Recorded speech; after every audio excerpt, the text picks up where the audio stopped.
सांब सदाशिव। दोस्तों, एक बहुत ही कठिन और आध्यात्मिक प्रश्न है।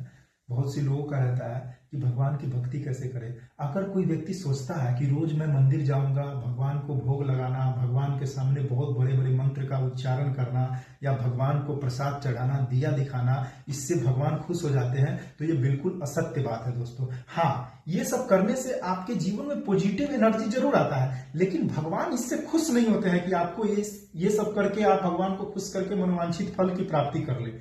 दोस्तों, भगवान आपसे तभी खुश होते हैं जब आप अपने एक एक बुरे कर्म का धीरे धीरे त्याग करने लगते हैं। अब देखो दोस्तों, इस जीवन में ऐसा कोई भी व्यक्ति नहीं है जो निष्पाप हो, अर्थात उसने अपने पूर्व समय में कुछ पाप न किए हो। हर व्यक्ति ऐसा मिलेगा जिसने कुछ न कुछ पाप कर्म कर रखे हैं, मन से, तन से, वाणी से, किसी न किसी के द्वारा कुछ न कुछ पाप कर्म कर रखे हैं। तो क्या उसे भगवान की प्राप्ति नहीं होगी? बड़े बड़े संत महात्मा का कहना है कि जरूर प्राप्ति होगी, लेकिन उत्तर यह है दोस्तों कि आप पूर्ण रूप से भगवान के सामने सरेंडर हो जाइए। बोलिए भगवान के सामने जाकर, हे प्रभु, अगर मैं पापी हूं तो मुझे रास्ता दिखाओ, अगर मैं दुराचारी हूं तो मेरा उद्धार करो, अगर मैं कोई गलत कर्म कर रहा हूं तो मुझे अच्छे कर्म करने के लिए प्रेरित करो, मुझे रास्ता दिखाओ, लेकिन मुझे अपने शरण में रख लो प्रभु।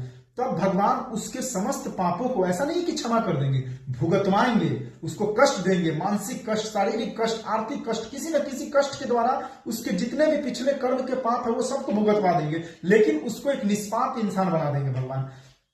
अब अचानक से आप देखते होंगे कि कोई ऐसा व्यक्ति होता है आपके इर्द गिर्द या आपके जीवन में कि वो बहुत दुराचारी होता है, उसने कुछ ऐसे पूर्व समय में कुछ पाप कर्म भी कर रखे होते हैं, लेकिन अचानक से उसके जीवन में कुछ घटना घटती है, वो पूर्ण रूप से परिवर्तित होकर, पूर्ण रूप से चेंज होकर अध्यात्म की ओर मुड़ जाता है। ऐसा क्यों होता है? क्योंकि रीजन ये होता है दोस्तों कि जब वो गिरा रहता है उस समय उसको उठाने वाला कोई नहीं होता है, तब वो भगवान की शरण में जाता है। तो वो भगवान की शरण में जाने के बाद एक अपने बुरे कर्म का त्याग करता चला जाता है। अंत में वो हर एक बुरे कर्म का त्याग करके गृहस्थ में होते हुए भी सन्यासी जीवन जीने लगता है। दोस्तों, ये भक्ति का सबसे बड़ा उदाहरण है। भक्ति करने से ये नहीं है कि आपको कोई मनवांछित फल मिल जाएंगे, गाड़ी घोड़ा बंगला दौलत शोहरत, ये भक्ति का लक्षण नहीं है। भक्ति का लक्षण भौतिक सुख नहीं है, भक्ति का लक्षण आध्यात्मिक सुख है, मानसिक शांति जरूरी है। दोस्तों, देखते हैं कि कोई व्यक्ति बहुत डिप्रेशन में रहता है, बुरे कर्म करता है, पाप कर्म करता है, लेकिन जब जैसे ही वह अध्यात्म में घुसता है,